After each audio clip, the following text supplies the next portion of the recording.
Hello and welcome to gear up. तो हम solve कर रहे थे 2018 के एसएससी जेई के जो भी हमारे पास पांचों सेट हैं उनमें से कुछ इंपॉर्टेंट क्वेश्चंस। तो आइए उनको कंटिन्यू करते हैं। In Clausius theorem the reversible path is substituted bye.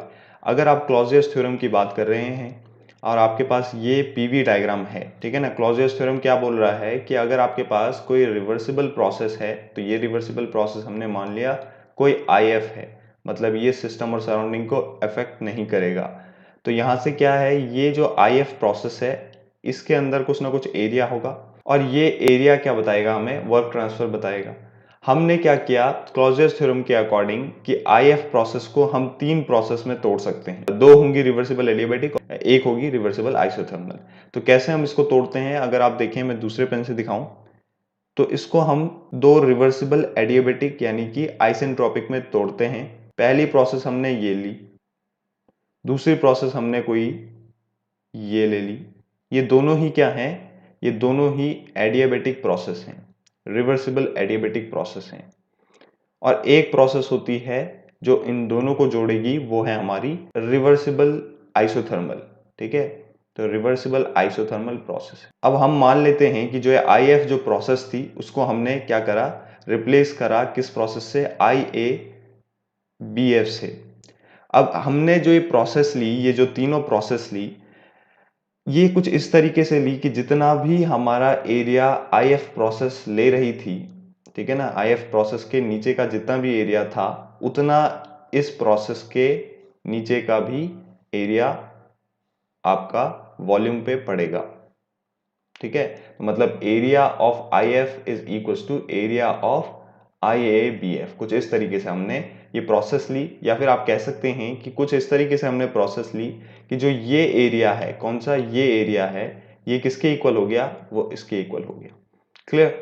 तो यहां से हम क्या बात कर रहे हैं, अगर एरिया दोनों प्रोसेस के लिए इक्वल हो जाए, आईएफ प्रोसेस और आईएबीएफ प्रोसेस के लिए, तो क्या हो जाएगा, ये हमारी है टेम्परेचर, कांस्टेंट टेम्परेचर प्रोसेस। तो हमारे पास क्या हो जाएगा, वर्क ट्रांसफर भी दोनों के लिए इक्वल होगा, ठीक है ना, क्योंकि area covered under the process in PV diagram is work transfer. तो वर्क ट्रांसफर भी दोनों के लिए इक्वल हो जाएगा। अब अगर आप फर्स्ट लॉ लगाएं दोनों प्रोसेस के लिए, क्यू आई एफ को आप क्या लिख सकते हैं, it will be W I F plus U F minus U I. और आप दूसरी प्रोसेस के लिए क्या लिख सकते हैं, ये तो आपने लिखा आई एफ के लिए, आई ए बी एफ के लिए क्या लिख सकते हैं आप, कि जितना भी आई ए बी एफ के दौरान हीट ट्रांसफर हुआ उसको आप लिख सकते हैं फर्स्ट लॉ के अकॉर्डिंग, क्या, कि जितना आई ए बी एफ के अंदर वर्क ट्रांसफर हुआ plus same U F minus U I. क्योंकि इनिशियल और स्टार्टिंग पॉइंट सेम है इसलिए इनकी इंटरनल एनर्जी इक्वल हो गई। दूसरी चीज हमने यहां से देखा कि जो वर्क है वो दोनों का इक्वल हो गया। अगर ये दोनों चीजें इक्वल हो गई तो हम बोल सकते हैं कि जो क्यू आई एफ होगा वो किसके इक्वल होगा, Q I A B F के इक्वल होगा। और यहीं से हम बोल भी सकते हैं कि जो क्यू आई एफ है वो क्यू आई ए, मतलब कि आई ए के दौरान जितनी हीट ट्रांसफर हुई प्लस ए बी के दौरान जितनी हीट ट्रांसफर हुई प्लस बी एफ के दौरान जितनी हीट ट्रांसफर हुई उसका सम है। और ये जो क्यू ए बी है ये क्या है, ये आइसोथर्मल प्रोसेस है, ये एडियाबैटिक है और ये एडियाबैटिक है, इसीलिए ये क्या हो जाएंगी, जीरो हो जाएंगी, क्योंकि एडियाबैटिक के दौरान कोई भी हीट ट्रांसफर नहीं होती। और क्यू ए बी क्या हो जाएगा, क्यू ए बी क्या है, ये जो हीट है यही हीट है जो हमने दी होगी या ट्रांसफर हुआ होगा इसका किसके दौरान, आइसोथर्मल प्रोसेस के दौरान। तो हमें क्या पता चलता है कि जो आई एफ है, हीट ट्रांसफर जो हो रही है आई एफ प्रोसेस में, वो किसके इक्वल है, वो केवल और केवल आइसोथर्मल में ही होने वाली हीट ट्रांसफर के इक्वल है। तो हम क्या बोल सकते हैं कि जो क्लॉजियस थ्योरम है वो क्या कर रहा है, वो सब्स्टिट्यूट कर रहा है एक रिवर्सिबल प्रोसेस को किससे, रिवर्सिबल आइसोथर्मल से, रिवर्स और दो रिवर्सिबल एडियाबैटिक से। तो रिवर्सिबल आइसोथर्मल आपका यहाँ पे आंसर रहेगा। अगला क्वेश्चन है Clausius statement and Kelvin Planck statement are. अगर आप देखें तो क्लॉजियस स्टेटमेंट क्या बोलता है कि अगर हमारे पास कोई भी इंजन है, लेट्स से ये मेरे पास कोई इंजन है और इसमें कोई हाई टेम्परेचर होगा सोर्स का और कुछ लो टेम्परेचर होगा सिंक का। तो सिंक से लो टेम्परेचर से हाई टेम्परेचर की तरफ अगर आपको हीट ट्रांसफर करना है तो आपको क्या करना पड़ेगा, आपको कोई एक्सटर्नल वर्क देना ही देना पड़ेगा। बिना एक्सटर्नल वर्क के कोई ऐसी मशीन पॉसिबल ही नहीं है। और दूसरी चीज़ अगर बात करें केल्विन प्लांक की, तो केल्विन प्लांक बोलता है कि अगर आपके पास इंजन है और उससे आपके पास आपको वर्क मिल रहा है क्योंकि आपने कुछ सोर्स से हीट दी होगी, हीट ऐड करी है, तो सोर्स से हीट ऐड करने पर आपको वर्क मिल रहा है। ऐसा हमारे पास कोई भी सिस्टम नहीं बन सकता जिसमें अगर आप इनलेट में कुछ एनर्जी दे रहे हैं तो आउटलेट में आपको कुछ एनर्जी, उतनी ही एनर्जी मिलेगी, बिकॉज कहीं ना कहीं एनर्जी का रिजेक्शन होता है। ठीक है, तो एनर्जी का रिजेक्शन होगा किसी भी फॉर्म में। तो दोनों ही अगर आप देखें तो स्टेटमेंट सेम है, एक दूसरे के पैरेलल हैं। क्यों पैरेलल है? क्योंकि दोनों ही एनर्जी डिस्ट्रीब्यूशन की बात कर रहे हैं। अगर आप देखें तो क्लॉजियस क्या बोल रहा है? क्लॉजियस बोल रहा है अगर आपको किसी भी सिस्टम में या इंजन में हीट ट्रांसफर करनी है, कहाँ से? Q2 से Q1 तक, मतलब low temperature to high temperature, तो आपको उसके लिए क्या करना पड़ेगा? वर्क देना पड़ेगा। और यही आपका केल्विन प्लांक बोल रहा है कि अगर आपको किसी सोर्स से, है ना, किसी एक एनर्जी से दूसरी एनर्जी मिल रही है, तो उसके लिए क्या करना पड़ेगा? आपको एक एनर्जी को रिजेक्ट करना पड़ेगा। ठीक है, तो दोनों क्या है? एक दूसरे के पैरेलल ही स्टेटमेंट हैं, क्योंकि दोनों ही एनर्जी डिस्ट्रीब्यूशन की बात कर रहे हैं यहाँ पे। अगला क्वेश्चन है यहाँ पे, which gas will produce the highest efficiency in an ideal Otto cycle for same compression ratio. अगर इन सभी गैसेस के लिए सेम कंप्रेशन रेशियो हो तो हमें बताइए कि हाईएस्ट एफिशिएंसी कौन सी गैस की होगी। यहाँ पे हम यूज करते हैं, हमें क्या बताना है कि एफिशिएंसी का रिलेशन क्या होगा कंप्रेशन रेशियो के अकॉर्डिंग, है ना। तो हमें पता है कि ऑटो साइकिल के लिए जो एफिशिएंसी होती है वो क्या होती है? Efficiency equals to 1 minus 1 upon R to the power gamma minus 1। हमें पता है कि Cp माइनस Cv क्या होता है? R होता है। इसका मतलब अगर मैं यहाँ पे, या फिर दूसरी वैल्यू भी आपको पता होगी, Cp equals to gamma Cv, तो अगर मैं यहाँ पे Cv की जगह पे Cp के टर्म में लिखूं तो Cp अपॉन गामा आएगा। Cp कॉमन ले लोगे तो आपको पता चल जाएगा कि Cp क्या है? प्रोपोर्शनल है R की। दूसरी चीज आपको पता है कि Cp क्या है? गामा के प्रोपोर्शनल भी है, तो Cp गामा के प्रोपोर्शनल भी है। इन दोनों रिलेशन से हम क्या लिख सकते हैं कि जो R है वो किसके प्रोपोर्शनल है? ध्यान रखिए, ये जो R है ये कैरेक्टरिस्टिक गैस कांस्टेंट है, ये गामा के प्रोपोर्शनल है। ठीक है, ये Rc गामा के प्रोपोर्शनल है। दूसरी इक्वेशन हमारे पास आती है, Rc जो है उसको हम लिखते हैं Ru upon capital M, that is molecular weight. तो Rc क्या हो गया? इनवर्सली प्रोपोर्शनल हो गया किसके? मॉलिक्यूलर वेट के। मॉलिक्यूलर वेट के। यहां से अगर आप देखें इस इक्वेशन फर्स्ट और इक्वेशन सेकंड को मैच करें तो ये जो गामा हो गया ये क्या हो गया? इनवर्सली प्रोपोर्शनल हो गया किसके? मॉलिक्यूलर वेट के, किसी भी गैस के। तो अगर आप क्या कर रहे हैं, इस मास की वैल्यू को डिक्रीज करते हैं, यहाँ पे सबसे कम वैल्यू किसकी है? हीलियम की है। ठीक है, सबसे कम वैल्यू हीलियम की है। अगर आप इस मास को सबसे कम रखेंगे तो इसका वैल्यू सबसे ज्यादा होगा, मैक्सिमम होगा, और इसका वैल्यू मैक्सिमम होगा तो ये जो डिनोमिनेटर है वो इंक्रीज करेगा, जिसके कारण ये पूरा टर्म डिक्रीज करेगा, और जितना ये डिक्रीज करेगा उतनी ज्यादा आपकी एफिशिएंसी बढ़ेगी, क्योंकि ये 1 माइनस में है। तो यहीं से हमें पता चलता है कि जितना कम हमारा मॉलिक्यूलर वेट होगा, और मॉलिक्यूलर वेट यहाँ पे सबसे कम हीलियम का है, इसीलिए यही हमें हाईएस्ट एफिशिएंसी देने वाला है किसी ऑटो साइकिल के लिए। अगला क्वेश्चन है, in an Otto cycle air is compressed from 3 litre to 2.4 litre, starting pressure 1.5 kilogram per centimetre square है, और the net output per cycle कितना है? 400 किलो जूल। हमें निकालना है मीन इफेक्टिव प्रेशर। तो मीन इफेक्टिव प्रेशर कैसे निकालेंगे? मीन इफेक्टिव प्रेशर हमें निकालना है। मीन इफेक्टिव प्रेशर क्या होता है? अगर आप नॉर्मली लिखें तो क्या लिख सकते हैं इसको? Force upon area. अब आप लेंथ की मल्टीप्लाई कर दें ऊपर नीचे, जो ये लेंथ है ये क्या है? ये स्ट्रोक लेंथ है किसी भी इंजन की। ये हमारे पास इंजन होगा, ठीक है ना, ये इंजन सिलेंडर है, यहाँ पे हमारे पास पिस्टन लगा होगा, पिस्टन अपनी टॉप पोजीशन पे है। ठीक है, ये होगा हमारा क्या? लेंथ। क्लियर? तो यहां से हम लिख सकते हैं कि जो फोर्स इनटू लेंथ है वो क्या होगा? होगा work. Work equals to force into displacement, और area into length will become volume. और जो वॉल्यूम होगा वो कौन सा वॉल्यूम होगा? यहां से यहां तक का जो वॉल्यूम होता है वो कौन सा होता है? स्वेप्ट वॉल्यूम होता है। तो ये क्या होगा? स्वेप्ट वॉल्यूम होगा। अगर मैं ऑटो साइकिल बनाऊं तो कुछ इस तरीके से बनेगी। ठीक है, दो कांस्टेंट वॉल्यूम प्रोसेस होती है, इसमें पीवी डायग्राम है। तो कुछ इस तरीके से हमारे पास ये प्रोसेस बनती है ऑटो साइकिल। हमने क्या करा, पहले हमारे पास यहाँ पे क्या बोल रहा है, air is compressed, air compress हो रही है 1 से लेकर 2 तक, 1 से लेकर 2 तक हमारी एयर कंप्रेस हुई। मतलब पहले उसका वॉल्यूम था 3 लीटर, फिर हो गया 2.4 लीटर। तो यही हमारी कंप्रेशन प्रोसेस है। वैसे तो जरूरत नहीं है ऑटो साइकिल की, बस मैंने यहाँ पे बना दिया है ताकि समझ में आ जाए। और यहाँ पे अगर आप देखें तो ये क्या है, यहाँ से यहाँ तक होगा क्लियरेंस वॉल्यूम, और यहाँ से यहाँ तक वही स्वेप्ट वॉल्यूम होगा जो मैंने अभी आपको दिखाया था। तो ये जो स्वेप्ट वॉल्यूम है ये कितना होगा, 3 माइनस, अब हमें वैल्यू रखना है डायरेक्टली। वर्क हमें मिला है कितना, 400 किलो जूल। 400 किलो जूल को आप डायरेक्टली रखेंगे। स्वेप्ट वॉल्यूम कितना है, स्वेप्ट वॉल्यूम होगा 3 माइनस 2.4। अब क्योंकि हमें लीटर में दिया है और हमें चाहिए मीटर क्यूब, हमें पता है कि 1 litre is equal to 1/1000 metre cube. तो आप इसको मल्टीप्लाई करेंगे 10⁻³ से, और यहाँ पे आपको वैल्यू मिलेगा 667 के आसपास। ठीक, इसका जो आंसर रहेगा वो रहेगा थर्ड ऑप्शन। अगला क्वेश्चन है, an ideal gas with heat capacity ratio of 2 and used in a ideal Otto cycle which operates between maximum and minimum temperature 200 and 1800 kelvin.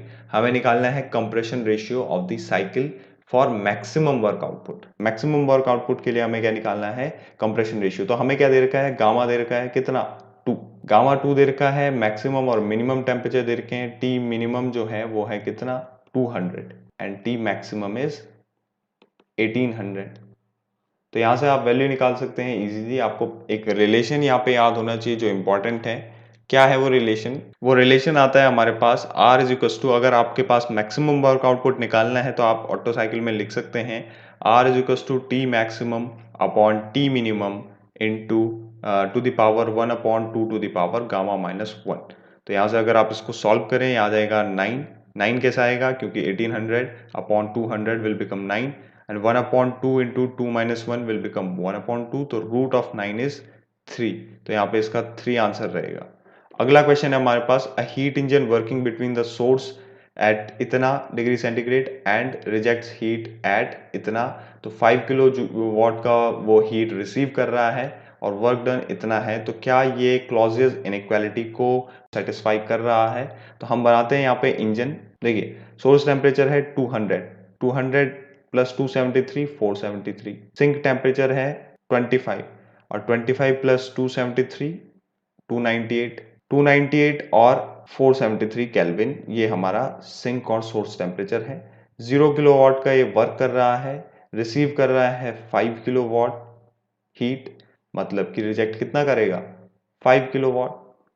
तो ये हालांकि इंजन नहीं है, क्योंकि इंजन का काम है कि हीट को वर्क में बदलना, और ये क्या कर रहा है, ये सारा का सारा हीट जो है वो रिजेक्ट कर दे रहा है, कुछ वर्क तो नहीं कर रहा है। तो आप इसको सिस्टम भी बोल सकते हैं। क्लियर।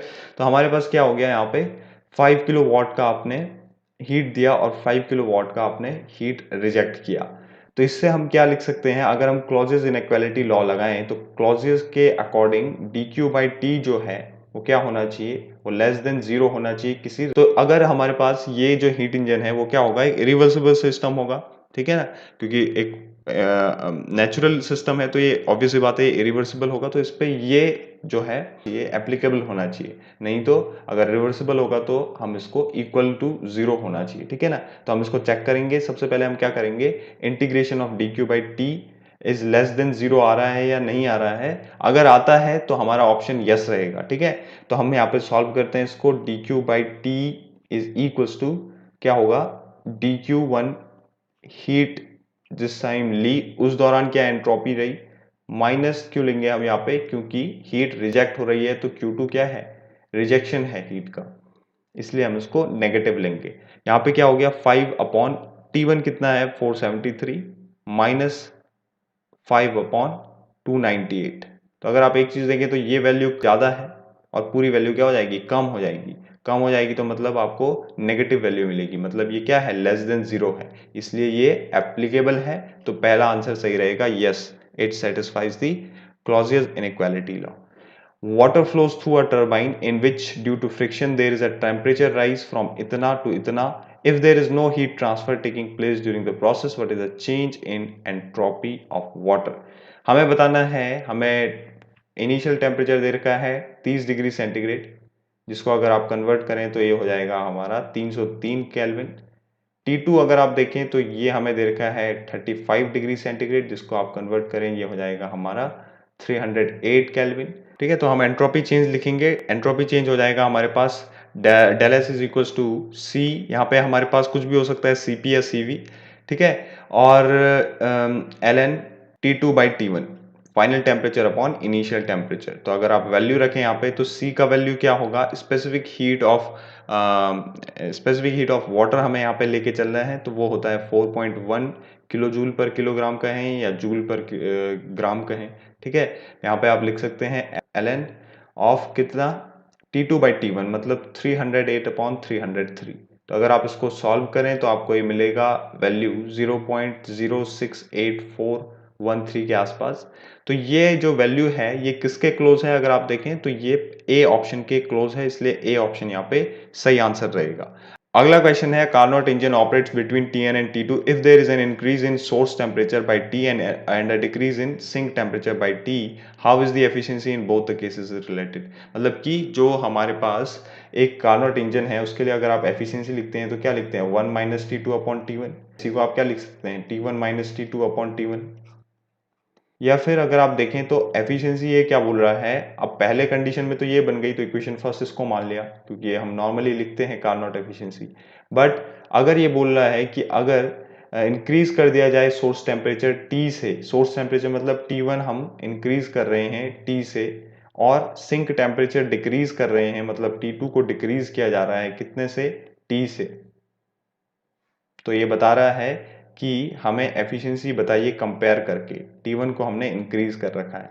तो अगर आप देखें तो क्या हो जाएगा, T1 plus T minus T2 plus T upon T1 plus T.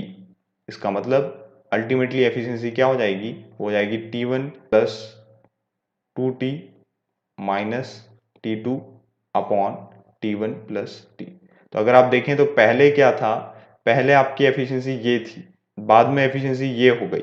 तो क्या हुआ, T का एडिशन नीचे हुआ, 2T का ऊपर हुआ, मतलब ऑब्वियसली बात है कि ऊपर जो है वो वैल्यू इंक्रीज हुई है, दैट मीन्स बाद में जो एफिशिएंसी होगी वो पहले के कंपेयर में क्या होगी, ज्यादा होगी। तो N2 will be greater than N1, क्योंकि ऊपर आपका T जो है वो एक्स्ट्रा ऐड हो रहा है। तो हमारे पास जो आंसर रहेगा वो रहेगा B option is the correct answer. अगला क्वेश्चन है, in a Carnot refrigerator if the COP is 6 and what is the ratio of the lower to higher absolute temperature। Lower to higher absolute temperature हमें बताना है, COP 6 है किसके लिए, Carnot refrigerator के लिए। अब कार्नोट रेफ्रिजरेटर के लिए हम क्या लिखते हैं, हमें पता है, अगर हमें आपको याद नहीं आता तो ये हमारे पास है रेफ्रिजरेटर। ये क्या करता है, ये हीट सप्लाई करता है कहाँ से कहाँ को, Q2 से Q1 को, जब हम इसे कुछ एक्सटर्नल वर्क देते हैं। तो हम क्या लिख सकते हैं, हमें यहाँ पे चाहिए रहता है ये Q2 डिजायर्ड इफेक्ट। तो COP क्या होता है, desired effect upon work done, और वर्क डन कितना होगा, Q1 माइनस Q2।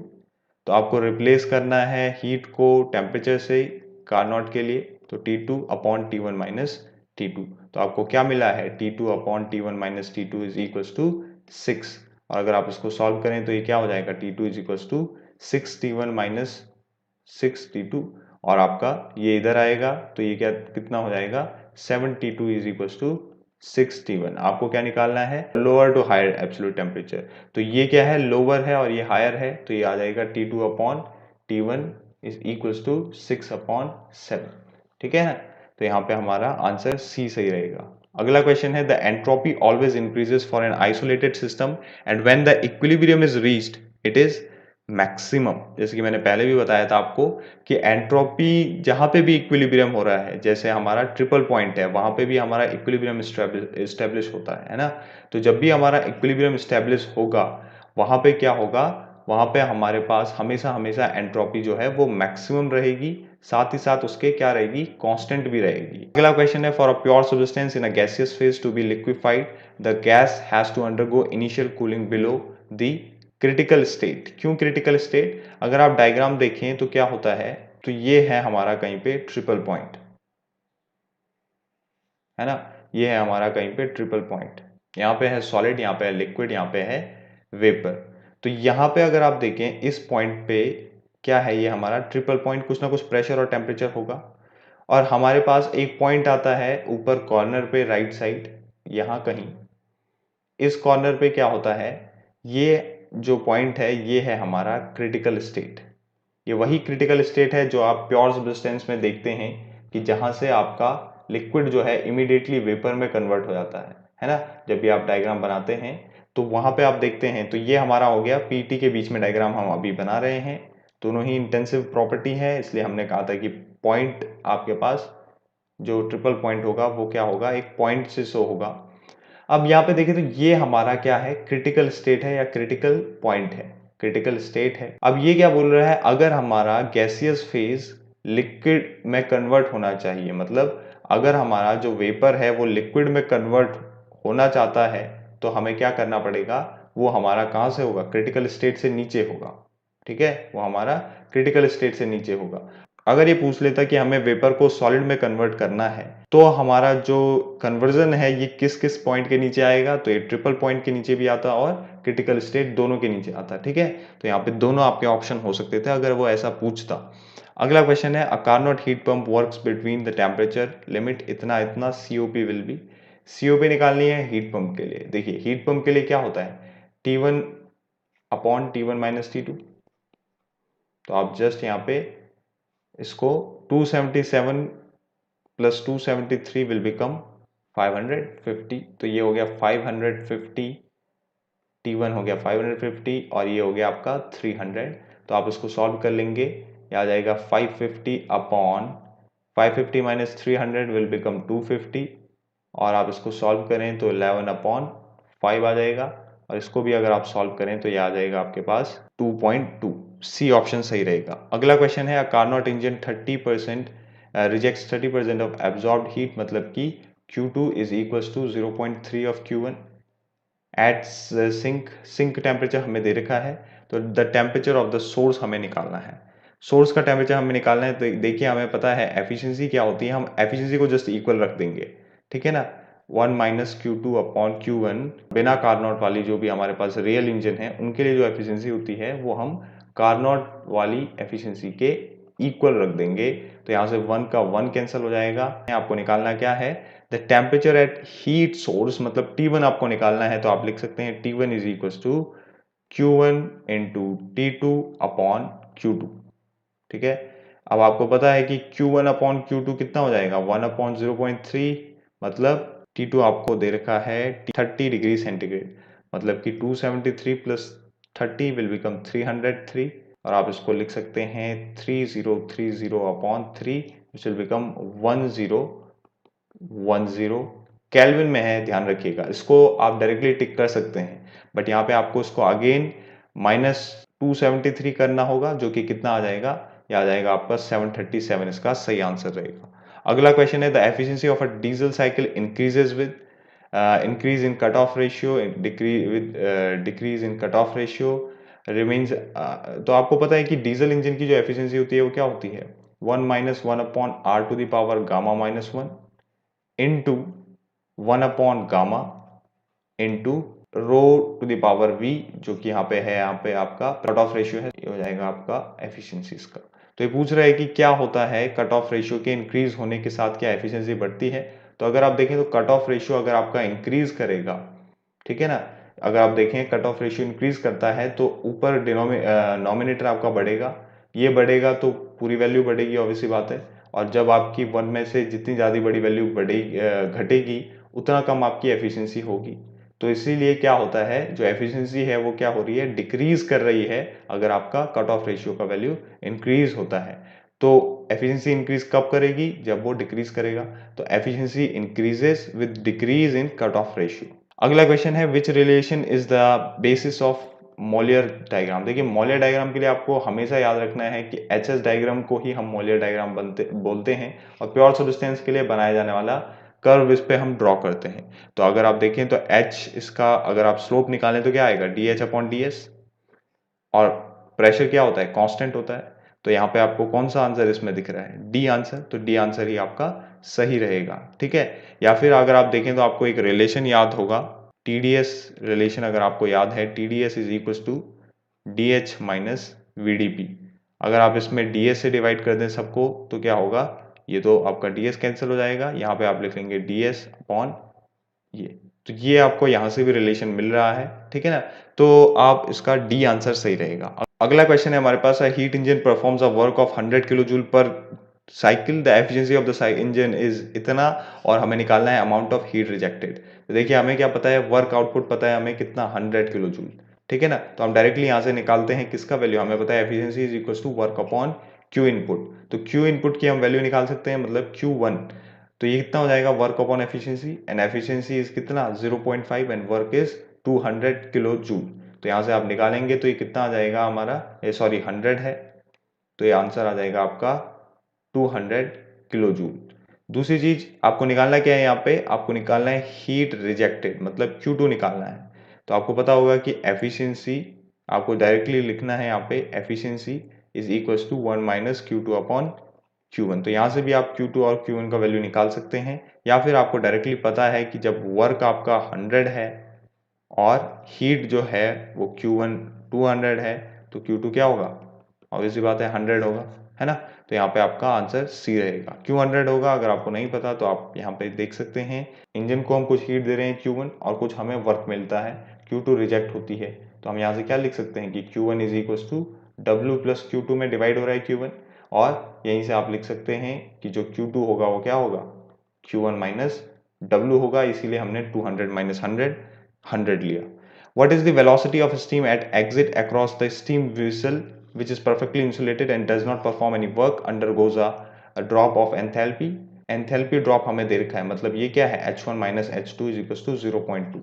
ठीक, आप इसमें स्टडी फ्लो एनर्जी इक्वेशन भी लगा सकते हैं, पर हम ये पहले कर चुके हैं ये इक्वेशन, तो हम यहाँ पे डायरेक्टली लिखेंगे। हमें क्या करना है, V2 निकालना है, एग्जिट वेलोसिटी। तो V2 निकालना है इस टाइम, हमें रिलेशन याद होगा H1 minus H2 is equal to V2 square by 2000। ये 2000 क्यों आया, क्योंकि आपने किलो जूल पर किलोग्राम को किस में कन्वर्ट किया, ठीक है ना, मीटर स्क्वायर पर सेकंड स्क्वायर है। यहाँ पे आपका जो एंथैल्पी ड्रॉप है वो किस में है, किलो जूल पर किलोग्राम, और इस साइड क्या है, ये क्या है, मीटर पर सेकंड का होल स्क्वायर, मीटर स्क्वायर पर सेकंड स्क्वायर। तो इसको अगर आपको किलो जूल पर किलोग्राम में बदलना है तो आपको क्या करना पड़ेगा, इसे मीटर को मीटर इंटू मीटर लिख लिया और किलोग्राम से मल्टीप्लाई डिवाइड कर लिया, तो आपको पता चल जाएगा कि जो मीटर स्क्वायर, मीटर पर सेकंड स्क्वायर इंटू किलोग्राम है, ये न्यूटन है, और न्यूटन मीटर मिलकर के बनाएगा क्या, जूल पर किलोग्राम। और जब आप इसको 1000 से डिवाइड करेंगे तो ये क्या बन जाएगा, किलो जूल पर किलोग्राम बन जाएगा। तो इसीलिए हमने यहाँ पे इसको क्या कर दिया, किलो जूल पर किलोग्राम में कन्वर्ट करा, किसको, मीटर स्क्वायर पर सेकंड स्क्वायर को। और यहाँ पे हम लिख सकते हैं, इसको सॉल्व करना है बस, V2 इज इक्वल टू कितना आ जाएगा, V2 is equal to root of 2000 into 0.2। आप देखेंगे तो ये कितना हो जाएगा, 400। तो आंसर रहेगा 20, option B is right, 20 metre per second. अगला क्वेश्चन है, a gas is compressed frictionless from the initial state of 0.4, pressure constant है, 0.4 से 0.2 तक गैस को कंप्रेस किया गया है, ट्रांसफर दे रखा है हीट का, what is the change in internal energy. तो हम इसमें भी फर्स्ट लॉ लगाएंगे, dq is equal to du plus dw। देखिए हमें पता है कि हीट ट्रांसफर जो है, कंप्रेशन हो रहा है तो नेगेटिव होगा, क्योंकि हीट रिजेक्ट होगी, तो 35 का नेगेटिव ले लेंगे। डी हमें नहीं पता है, अगर हम चाहें भी तो हम यहाँ पे नेगेटिव ले सकते हैं, बट ये क्योंकि अननोन फैक्टर है तो हम इसको हमेशा ही अवॉइड करेंगे, साइन लेना पहले से ही, या अपने आप आंसर में हमें साइन मिल जाएगा, क्लियर है। तो हमें यहाँ पे डी हमने ऐसे ही रख लिया, और हमें पता है वर्क ट्रांसफर क्या है, पीडीवी है। अब क्योंकि कंप्रेशन कर रहे हैं तो ये वर्क ट्रांसफर क्या होगा, नेगेटिव होगा, ठीक है। बट हम यहाँ पे equals to V2 minus V1, तो हम यहाँ पे इसको नेगेटिव नहीं रखेंगे, हम इसको पॉजिटिव ही रहने देंगे, क्योंकि V2 माइनस V1 इसको अपने आप नेगेटिव कर देगा, ठीक है ना, वर्क ट्रांसफर को। और अगर आप यहाँ पे नेगेटिव रखते भी हैं तो अब आपको यहाँ पे V1 माइनस V2 लेना पड़ेगा। यहाँ पे आप सॉल्व करेंगे, -35 du प्लस प्रेशर कितना है, 1 मेगा पास्कल, 0.1 मेगा पास्कल। आपको इसको कन्वर्ट करना होगा किलो पास्कल में, 10 टू द पावर 3 से मल्टीप्लाई 6 है, ठीक है। तो ये 10 टू द पावर 3 अगर आप इसमें से हटा दें, क्या बन जाएगा, 10 to the power 2 kilo pascal. तो 10 टू द पावर 2 से आप मल्टीप्लाई करें, V2 माइनस V1 मतलब 0.2 minus 0.4, that will become 0.2 negative का, तो यहाँ पे नेगेटिव आ जाएगा।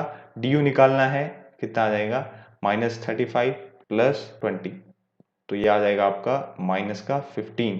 तो बी ऑप्शन इसका सही रहेगा। अगला क्वेश्चन है हमारे पास, which below statement is true about the reservoir of heat. अगर हीट के रिजर्वायर की बात करें आप, चाहे वो सिंक है या सोर्स है, तो उसका टेम्परेचर क्या वेरी करता है? नहीं, उसका टेम्परेचर वेरी नहीं करता है, क्योंकि अगर टेम्परेचर वेरी करने लग गया तो उससे आने वाला एनर्जी क्या होगा? फ्लक्चुएट करेगा। और हम क्या मानते हैं कि जो एनर्जी हमें मिल रहा है वो कंटिन्यूसली सेम मिल रहा है, क्योंकि अगर हम उस एनर्जी को डिक्रीज करते रहें तो उससे एफिशिएंसी डिक्रीज हो जाएगी। किसके कारण? सोर्स के कारण। तो हम ये नहीं मानते कि हमारे पास फ्यूल कम हो गया या हमारे पास सोर्स से किसी तरीके से एनर्जी कम आ रही है। हम ये मानते हैं कि कॉन्स्टेंटली एक ही हमारे पास वो वेरी नहीं कर रही है, वो कॉन्स्टेंटली क्या कर रही है? एक ही रेट से एनर्जी हमारे पास सिस्टम में इन हो रही है, ठीक है ना। तो इसीलिए पहला ऑप्शन क्या हो गया? गलत हो गया, ठीक है ना, उसमें वेरिएबल नहीं होता है। The heat exchange is reversible, ये सही है। क्यों? क्योंकि जितना आपने यहाँ से हीट लिया किसी भी सोर्स से, उतना ही हीट वापस से हम ये मानते हैं कि हीट उतना ही सोर्स में आ गया होगा। ऐसा नहीं मानते हैं कि उससे उतना कम हो गया, ठीक है ना। तो यहाँ पे क्या है? Heat exchanges reversible. बाकी सारे आप स्टेटमेंट देखें तो ये क्या है? गलत स्टेटमेंट है, ठीक। तो यहाँ पे it has a finite heat capacity, नहीं, फाइनाइट हीट कैपेसिटी नहीं होता है। हम ये मानते हैं कि उसमें इन्फिनिटिव है, आते जाता है, ठीक है ना। और there exist no real heat reservoirs, ठीक है। तो ये भी हमारा रॉन्ग स्टेटमेंट है। अगला क्वेश्चन है, two Carnot engines are connected in series with working extreme temperature 2000 and 200, what is the efficiency of first Carnot engine? Series में कनेक्ट हैं दो हमारे पास, कुछ इस तरीके से है। एक इंजन ये है, एक इंजन ये है, दोनों ही एक दूसरे से सीरीज में कनेक्ट हैं। एक का है 2000 टेम्परेचर और दूसरे इंजन के आउटलेट पे मतलब कि सिंक का 200 केल्विन है। तो हमें बताना है कि ये इंटरमीडिएट टेम्परेचर कितना होगा, क्योंकि तभी हम क्या बता पाएंगे? एफिशिएंसी बता पाएंगे। तो देखिए, इंटरमीडिएट टेम्परेचर बताने के दो तरीके हैं। या तो हम ये मान लें कि जो दो इंजन है हमारे, ये दोनों, इनकी एफिशिएंसी इक्वल है, या फिर हम मान लें कि इनका वर्क ट्रांसफर इक्वल है। दोनों कंडीशन से ही अगर हमारा कोई आंसर इन सभी ऑप्शन में से मैच करता है तो सही है, वरना गलत, ठीक है। तो हम देखते हैं यहाँ पे पहली कंडीशन को लेते हैं, 1 minus T2 upon T1 is equals to, ठीक है ना, ये T1 है, ये T2 है और ये T3 है। तो हम लिखेंगे 1 माइनस T3 अपॉन T2। 1 से 1 कैंसिल, T2 का वैल्यू आ जाता है कितना? T1 T3 का रूट। तो यहाँ से हम क्या निकालेंगे? T2 का वैल्यू निकालेंगे। T2 का वैल्यू कितना आ जाएगा? Root of T1 T3। अब T1 और T3 का रूट निकालें अगर आप, तो 2000 इंटू 200 विच विल बिकम कितना? 4 इंटू 50। इसको आप लिख सकते हैं 200 रूट 10। तो ये आया आपके पास T2। आपको निकालना है क्या? एफिशिएंसी। तो अगर आप एफिशिएंसी निकालते हैं वो कितना होगा? 1 माइनस T2 अपॉन T1। तो 1 minus T2 200 root 10 upon T1 कितना है? 2000। तो अगर आप इसको सॉल्व करते हैं तो आपको आंसर मिलता है 68, इसका आंसर रहेगा सही, ठीक है। अगला क्वेश्चन है हमारे पास, which of the following statement is true for work output of an ideal Otto cycle? Ideal Otto cycle के लिए कौन सा स्टेटमेंट इसमें ट्रू है? तो अगर आप देखें तो आइडियल ऑटो साइकिल की एफिशिएंसी क्या होती है? 1 minus 1 upon R to the power gamma minus 1। तो क्या जो हमारी आउटपुट जो हमारे पास वर्क आउटपुट है, इसी को आप क्या लिख सकते हैं कि एफिशिएंसी जो है वो क्या है? वर्क आउटपुट अपॉन क्या है? हीट इनपुट है। तो क्योंकि आपका एफिशिएंसी वर्क आउटपुट के प्रोपोर्शनल है, तो जैसा जैसा एफिशिएंसी के साथ होगा वैसा वैसा वर्क आउटपुट के साथ होगा। तो अगर हमारे पास क्या वर्क आउटपुट इंक्रीज करता है जब हमारा एडियाबेटिक इंडेक्स इंक्रीज करे, तो अगर हम इस एडियाबेटिक इंडेक्स की वैल्यू को इंक्रीज करें, ठीक है, तो ये पूरा वैल्यू इंक्रीज करेगा और ये पूरा वैल्यू इंक्रीज करेगा, तो ये पूरा वैल्यू डिक्रीज करेगा, जिसके कारण उतना ज़्यादा आपकी एफिशिएंसी इंक्रीज कर रही है। क्लियर है? हमने क्या किया? हमने एडियाबेटिक इंडेक्स की वैल्यू को इंक्रीज किया, जिसके कारण ये पूरा वैल्यू डिक्रीज हुआ, और क्योंकि ये वैल्यू इंक्रीज हुआ था और ये पूरा वैल्यू डिक्रीज हुआ, तो उसके कारण आपका उतनी ज़्यादा आपकी एफिशिएंसी बढ़ी, क्योंकि 1 माइनस जितना छोटा टर्म होगा उतना ज़्यादा आपको एफिशिएंसी मिलेगी। तो क्या हो रहा है? गामा का वैल्यू इंक्रीज करने पर एडियाबेटिक इंडेक्स भी इंक्रीज कर रहा है। तो पहला ऑप्शन सही लग रहा है, ठीक है। दूसरा ऑप्शन देखें तो दूसरा क्या है? Increases with N increase in compression ratio. तो क्या इंक्रीज होती है? Increase with N increase in compression ratio. तो यहाँ पे अगर देखें तो गामा आर को भी अगर आप इंक्रीज करें तो सेम कंडीशन बनेगी, इसीलिए उसके लिए भी क्या होगा? ये ऑप्शन भी सही है। अगला ऑप्शन है increases with N increase in pressure ratio. तो क्या प्रेशर रेशियो के इंक्रीज होने पर वो एफिशिएंसी इंक्रीज करती है? तो प्रेशर रेशियो हम कैसे ऑटो साइकिल में डिफाइन करें? ये हमारे पास ऑटो साइकिल होती है कुछ इस तरीके से, हमारे पास दो कांस्टेंट वॉल्यूम प्रोसेस होंगी और ये हमारे दो और अदर प्रोसेस हैं, ठीक है। ये हमने ऑटो साइकिल बनाया। अब हमने क्या बोला, कंप्रेशन करते हैं 1 से 2, 2 से 3। तो अगर आप देखें तो क्या हो रहा है, आप क्या लिखते हैं, R की वैल्यू जो आप लिखते हैं वो क्या लिखते हैं, V1 अपॉन V2, ठीक। R की वैल्यू अगर आप यहाँ से इसको V1 ले लें और इसको V2 ले लें तो आप लिखेंगे V1 upon V2 is your compression ratio. अगर आप इसी प्रोसेस के लिए प्रेशर का वैल्यू निकालना चाहते हैं तो क्या हो रहा है, जैसे जैसे अगर आप देखें 1 से 2 की तरफ जा रहे हैं तो प्रेशर इंक्रीज हो रहा है, वॉल्यूम डिक्रीज हो रहा है। प्रेशर वॉल्यूम के इन्वर्सली प्रोपोर्शनल है, इसीलिए आप क्या लिख सकते हैं कि जो V1 और V2 होगा वो उसको आप क्या लिख सकते हैं, इसके प्रोपोर्शनल लिख सकते हैं, P2 अपॉन P1। आपको नहीं पता टेम्परेचर कांस्टेंट है या नहीं, बट आप यहाँ पे देख रहे हैं कि 1 से 2 प्रोसेस के दौरान प्रेशर और वॉल्यूम एक दूसरे के इन्वर्सली प्रोपोर्शनल है, क्योंकि ये एक दूसरे के इन्वर्सली प्रोपोर्शनल तभी होते हैं जब टेम्परेचर कांस्टेंट होता है। बट यहाँ पे हम प्रोसेस में देख रहे हैं इसलिए हमने लिख लिया। और ये जो P2 बाई P1 है ये क्या है, ये कुछ नहीं है, यही है हमारा प्रेशर रेशियो। तो ये प्रेशर रेशियो इसके प्रोपोर्शनल है ना। तो जैसा बिहेवियर हमारे R के साथ होगा वैसा प्रेशर रेशियो के साथ होगा। तो इसीलिए option D is the correct option, की all options are correct. Thank you for watching this video.